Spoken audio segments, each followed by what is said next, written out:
여러분 안녕하세요. 지난 시간에는 성경의 로드맵에 대해서 좀 말씀을 드렸죠. 성경에 접근하고 이제 들어갈 때 가장 중요한 것은 뭐냐? 구속사로 들어갈 거냐 아니면 언약사로 들어갈 거냐, 즉 언약 성취라고 하는 역사를 통해서 성경을 볼 거냐 아니면은 죄인을 구원하시는 구속사로 성경을 볼 것이냐, 이게 이제 굉장히 중요하다고 그랬어요. 그래서 창세기 1장 28절은 최초의 언약이라고 말씀드렸죠. 그 최초의 언약은 아담의 타락과도 관계없이 하나님이 아담에게 복으로 주신 언약입니다. 그게 뭐냐? 하나님의 나라 언약이에요. 그걸 어떻게 나라 언약으로 볼 수 있느냐? 그랬을 때 하나님의 언어인 명령어로 되어 있어서 사람들이 헷갈립니다. 하나님의 언어는, 하나님은 전능하신 분이시기 때문에 명령어가 당신의 언어입니다.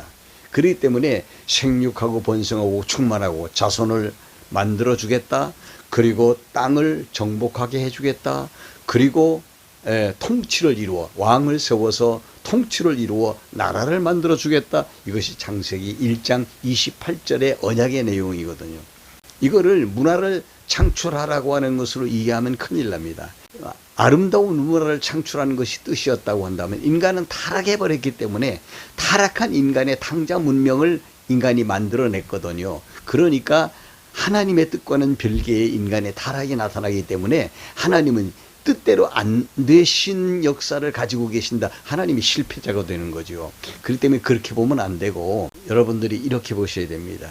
하나님의 언약은 인간의 타락과 관계없이 이루어진다. 왜? 타락 이전에 하나님께서 아담에게 약속을 했기 때문에. 그럼 그 약속이 뭐냐? 구약에서는 자손 땅 통치라고 하는 겁니다. 아주 명확한 프레임이 구약의 역사를 통해서 이루어집니다. 이스라엘 백성들이 애굽에 가서 430년 동안 살 때 큰 민족으로 번창하지 않았습니까? 자손이 성취된 거죠.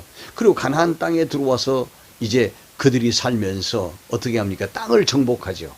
예, 가나안 땅을 정복하고, 그리고 그들에게 하나님께서 다윗을 세워서 왕으로 세워가지고 나라를 만들죠. 이게 다윗 왕국이거든요. 그러니까 구약 성경, 이 성경에 나오는 이 구약 성경, 이 구약 성경인데 구약 성경은 전체가 다 다윗 왕국과 관련이 되어 있는 내용이에요.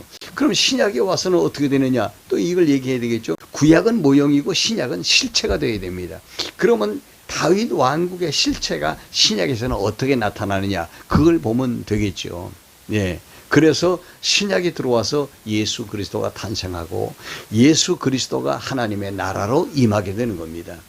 오순절날 성령 강림과 함께 이루어진 것이 뭐냐면 하나의 조그마한 단체가 하나 만들어지죠. 그게 예루살렘 교회입니다.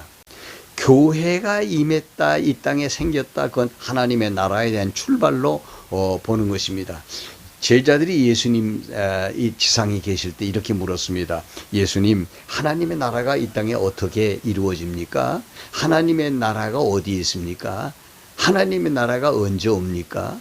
이렇게 물었을 때 예수님께서는 야, 하나님의 나라는 여기 있다 저기 있다 말할 게 아니다. 하나님의 나라가 너희 안에 있지 않느냐라고 분명히 말씀하십니다. 그때 제자들에게 둘러싸여 있었거든요. 예수 그리스도가. 예수 그리스도 그분 자신이 하나님의 나라입니다. 그러면 하나님의 나라를 모시고 있는 성도들의 심령, 그게 바로 하나님의 나라입니다. 그런 사람들이 모여있는 교회가 곧 하나님의 나라입니다.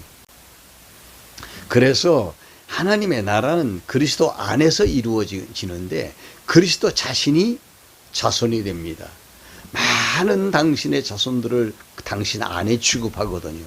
그래서 예수 믿고 구원받은 자들이 그리스도 안에 있다고 에베소서 교회론을 얘기할 때 바울 사도는 그리스도 안에라는 말을 굉장히 많이 쓰면서 자손에 대한 이야기를 하고 있습니다. 그러면 땅이라고 하는 것은 무엇이냐 하면 복음을 전파해서 어디다 전파합니까? 이 지구촌에다가 무슨 땅을 파가지고 이렇게 씨를 뿌리고, 그 비유로 예수님이 씨 뿌리는 비유를 말씀하셨지, 씨 뿌리는 비유의 정작 내용은 뭐냐? 심령을 밭으로 보고 거기에다가 예수 그리스도의 생명을 심는 그런 것으로 말씀하셨어요. 그래서 씨 뿌리는 비루, 어떤 사람이 밭에 씨를 뿌렸다. 근데 사람들의 심령 밭이 네 종류의 밭이 있다. 길가 밭이 있다. 돌짝 밭이 있다. 가시덤불 밭이 있다. 옥토가 있다. 이거 가르쳐 준 것이 심령 밭이거든요. 그 심령 밭에 예수 그리스도의 복음의 씨를 심어서 그리스도의 생명이 들어가게 하는 것. 이것이 뭡니까? 계속해서 이 일을 하는 것. 이것은 예수님 이후에 그 2000년이 넘는 기간 동안에 지금 우리가 해오고 있는 거 아닙니까? 예. 그래서 땅 정복이라는 것은 그런 측면에서 우리가 이해를 해야 될 필요가 있어요. 땅 정복은 심령밭을 점령하는 것입니다. 근데 그것도 사실은 말하자면 그 땅이 그리스도 안에 존재한다고 하는 거예요. 그리고 그 다음에 통치라고 하는 건 뭡니까?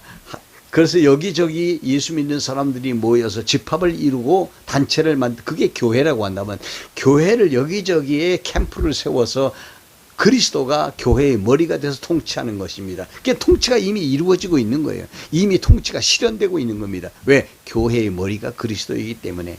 그리고 마지막에 그리스도가 재림하여 오셔서 완전한 통치의 모습을 보여주는 것, 이걸 우리가 보통 천년왕국이라고 이렇게 이야기를 합니다. 사실 따지고 보면 그리스도가 자손이고 그리스도가 땅이고 그리스도가 통치입니다.